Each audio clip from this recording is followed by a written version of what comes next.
Woods resident, Muriel Engelman, recently was awarded France's highest honor. You may have seen the story in the Globe or in the Register.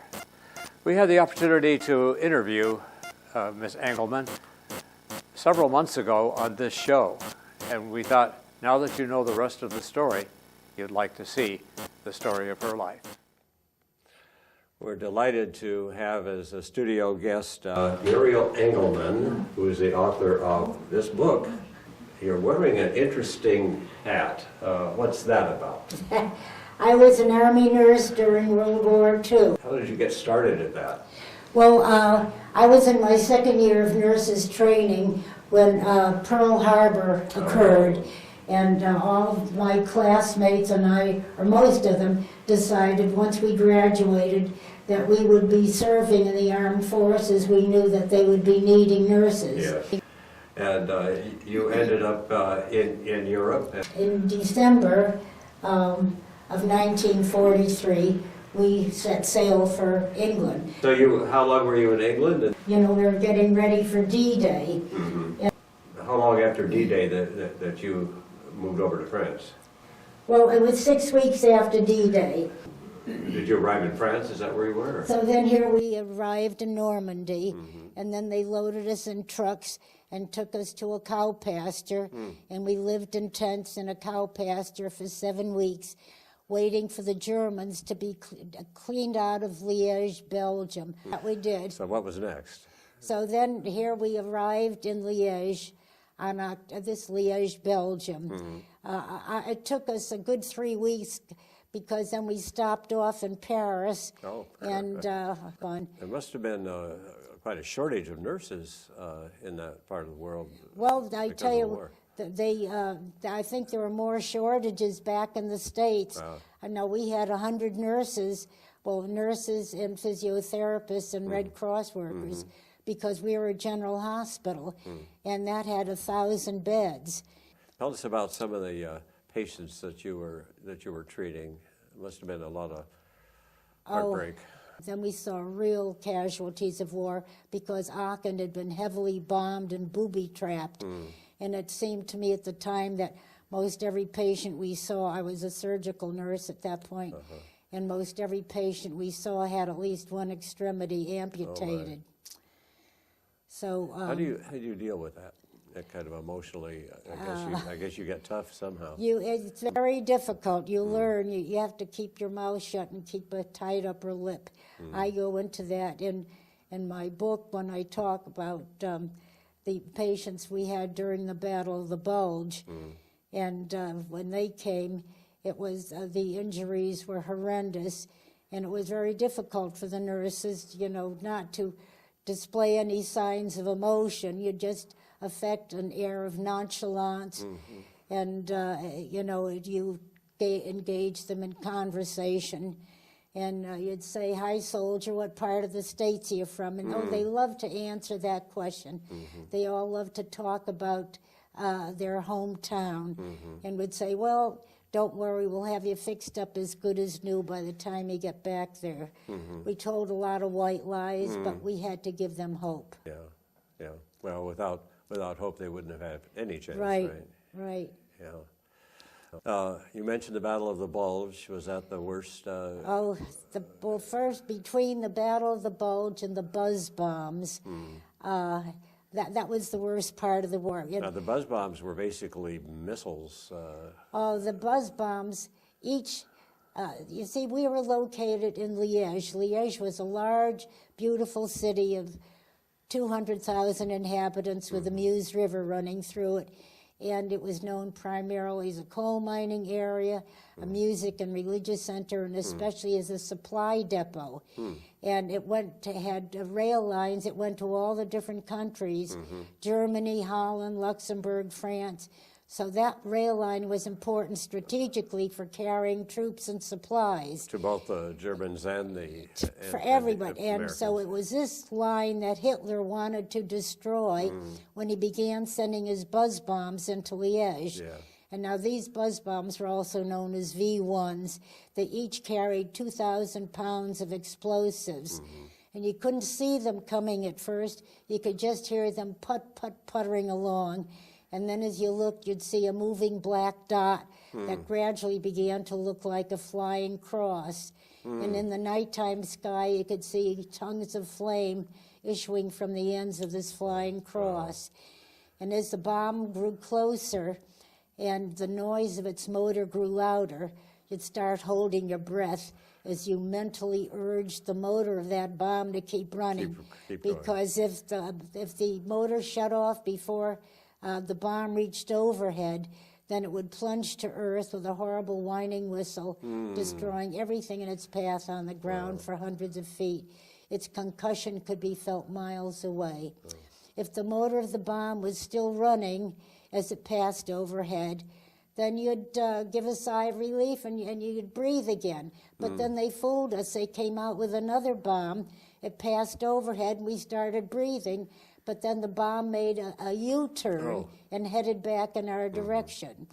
And then they sent bombs that came over from three different directions all at the same time. And the bombs came over every 12 to 15 minutes, 24 hours a day. And they came for the next 2.5 months. How could you sleep? You didn't. Well, you managed in between. You know, our hospital was hit 3 times by buzz bombs. Now, theoretically, by the rules of war, they're not supposed to Of course not. bomb hospitals, et cetera. Yeah. But they didn't always play by the rules. They sure didn't. And we worked, slept, ate, went to the latrine to the sound of buzz bombs, either flying over or about to drop. And if one was dropping, you never wanted to be caught in the latrine tent with 4 layers of pants around your ankles. And you wore combat pants, pant liners, long underwear, and panties. And before even going into that tent, you always scanned the sky for any incoming objects. Then you ran in, did what you had to do, and ran out, still pulling up your outer layer of pants.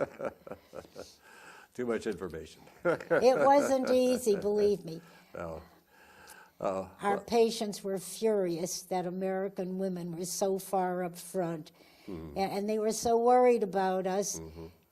Anyhow, go ahead with your question. Well, what was the worst? Well, besides the buzz bombs, the worst was the Germans because, well, we also had weather problems besides the buzz bombs. And, you know, our hospital was going full blast 24 hours a day. We took care of not only our own battle casualties, but the Belgian civilians as well, who had been injured by the buzz bombs. And those buzz bomb injuries were horrendous, for the flying glass shards penetrated deep inside the body tissues and were extremely painful and difficult to retrieve. But then we had the weather to worry about, because the month of November, Belgium was inundated by heavy torrential rains, and the entire hospital site was a sea of mud. And the Americans began a huge offensive against the Germans on November 16th. And our hospital had to be open and ready to receive casualties, finished or not. And not all of the cement floors had been poured into our tents yet. So we nurses sloshed ankle deep in water and mud on our 12-hour duty shifts. And our feet were always waterlogged. And every tent leaked. We were constantly shifting beds around, trying to keep the patients as dry as possible. And we didn't have any electricity, though. Really? And the long, dark hospital tents were just barely illuminated with kerosene lanterns and flashlights. So when we went from bed to bed giving morphine shots, a corps man stood at our elbow with a flashlight focused on the site of injection. And the casualties poured in with their pale, anxious faces. They had a P or an S printed in purple gentian violet on their forehead to indicate they had already received penicillin or a sulfa drug in a previous field hospital or an aid station or something. So there really was no paperwork to speak of. It was just put Well, right they on wore triage tags around their necks too, and on the triage tags it listed any medication or any treatment they had received. But then on December 16th, German General von Rundstedt made his famous counterattack into Belgium, starting the Battle of the Bulge. Okay. And that was my second big deal that gave me something to worry Right. about. Okay, this map shows the Battle of the Bulge, and Right. tell us what we're looking at here. All right, and this is, the Americans had become a little complacent the past few months because they had made such quick advances through all of France, then Luxembourg, then and now Belgium. And they failed to note that the Germans were massing troops and tanks along this border. Everyone was sure that the war was going to be over in 2 weeks in Christmas time, so they didn't pay much attention. And then when the Germans found two thinly guarded areas here at Monschau, and then 85 miles south down at Echternach on the Belgian-Luxembourg border, they pushed through simultaneously from here and from here into Belgium, and they formed this bulge. Okay. Now, this bulge was 45 miles wide and 60 miles deep into Belgium. And down here in this small little area in the southern portion of the bulge was a small mill crossroads town of Bastogne. So this area then was strategically important. It sure was. Yeah. And it was here in Bastogne where 21,000 Americans, 11,000 alone just from the 101st Airborne Division, were completely surrounded by Germans and given an ultimatum to surrender within 2 hours. Well, acting American commander General Anthony McAuliffe gained instantaneous lifetime fame with his one-word reply to that German ultimatum. I remember and that. that one word was nuts. And the German officer who had delivered the ultimatum and spoke a perfect English, and he was perplexed, and he asked General McAuliffe, saying, "What is the meaning of this word, nuts?" And the aide replied, "It means go to hell." Clear enough. Yeah. Yeah, but it wasn't funny then. It sure wasn't funny. So here we were in Liège, and the Germans were headed towards Liège, and we weren't too happy about this. I guess not. And, and the Americans were completely demoralized by the German breakthrough. The entire U.S. Army was in a turmoil. Our anti-aircraft shot at our planes, and our planes fired on our infantry. Thousands of Americans were slaughtered, thousands were captured, and thousands more were pushed back. The fog of war, as they call it. It was horrendous, it really was. And German paratroopers dressed in American uniforms were dropped to infiltrate American lines, and other paratroopers draped in white sheets were dropped on snow-covered areas. This is probably the most famous reversal, the most famous battle of, It is. of the war. The Battle of the Bulge was the biggest, bloodiest, and most famous battle of all of World War II. And you had pretty close to a front row seat And, on this. and they were getting closer and closer to Liège. At this point in time, our hospital was functioning as an evacuation hospital because we were the closest hospital to fighting lines. And usually a general hospital is located 100 miles or more behind fighting lines. But at this point, we were there right on top of it. How long did this whole thing last before Well, the Battle of the Bulge lasted 6 weeks, but this was all happening. This all happened the week before Christmas, when a sudden dense fog fell over all of Belgium. It created an eerie, gray, silent landscape, and the only sounds we could hear were the muffled sounds of buzz bombs dropping. This fog was so thick you couldn't see 5 feet in front of you. and yet the German tanks and infantry were able to move forward on the ground and heading towards Liège, and our planes couldn't get off the ground to bomb them. When we found that treating these patients, they were the most wonderful patients in the world, but it was very difficult, trying to care for them and not show any signs of emotion. Right. Well, because you were very aware that your position was insecure, and It sure was insecure. I suppose there were plans to evacuate you by air or something if that came to that. Well, that came later on. Okay. The situation is looking precarious. Yes, because of the Germans were getting closer and closer to Liège. Yes. And then 2 days before Christmas, as my roommate and I were getting off night duty, we decided we were going to open our Christmas packages from home that morning because surely in 2 days' time we'd be dead. If we weren't killed by buzz bombs, then we'd be captured and probably killed by the Germans. And we didn't want the Germans to get the packages. So anyways, here we were at 8 o'clock in the morning after serving on night duty. And we were sitting on our cot beds in our little 5th floor chateau bedroom, opening the lovingly wrapped gifts from home and eating the homemade goodies that we washed down with our ration of French champagne. We each consumed a whole magnum of champagne that morning, and I must say we had the best sleep that day that we had had in weeks. Right. If the entire German army had marched through that bedroom, we would have been oblivious.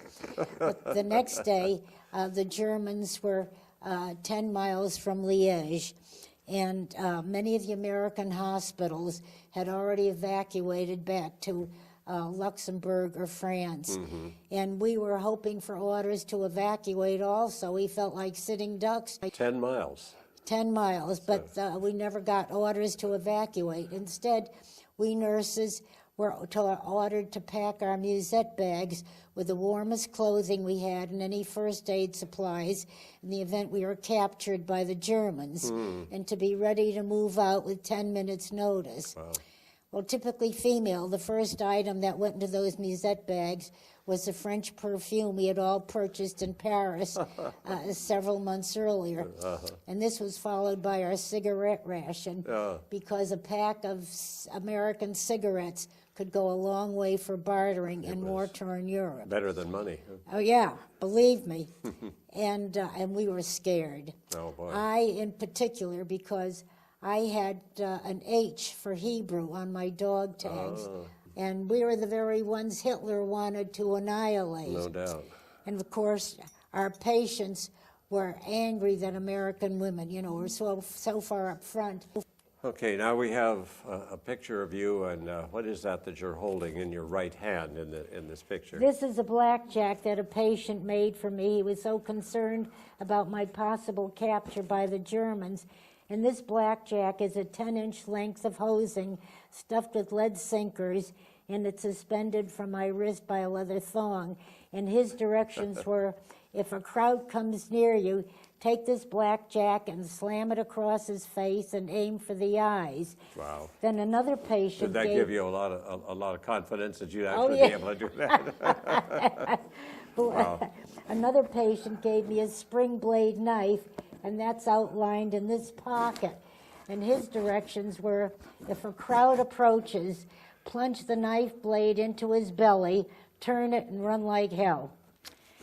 Anyways. So you were really scared and had every reason to be. Of course. And the soldiers around you were concerned for your well-being. They were so wonderful. They worried so about us. We were their wives, their mothers, their daughters. They were more concerned about our welfare and so angry. And the that enemy we is were 10 miles away from your 10 hospital. miles That's away. what, 2 hours maybe or something, 2 or 3 hours. But you're here, so obviously you I'm escaped. here. How did you get out of there? And that night, by the time nighttime fell, the fog had completely dissipated. Here I'd been over Belgium for over a week, and here it completely dissipated and a full moon arose. And this moon was so full and so bright, it lit up our hospital area with an almost daytime light. And I was on night duty in my surgical shock tent when sometime before 8 o'clock I heard the sound of a plane overhead, a sound we hadn't heard in the past week due to the fog that had grounded all planes. Did you know And if this I was knew a... from the sound of the motor it wasn't one of ours. We Oh, had it was learned not. early on to distinguish the difference between German planes and our planes and the RAF. Anyways, I stepped outside the tent to take a look, and it was the most beautiful sight of what seemed to be hundreds of red flares dropping through the nighttime sky. Wow. And I stood there momentarily mesmerized by this beautiful display. And then the plane that had dropped these flares began flying lower, back and forth across our hospital tents and nearby enlisted men's tents, dropping anti-personnel bombs and my strafing the tent.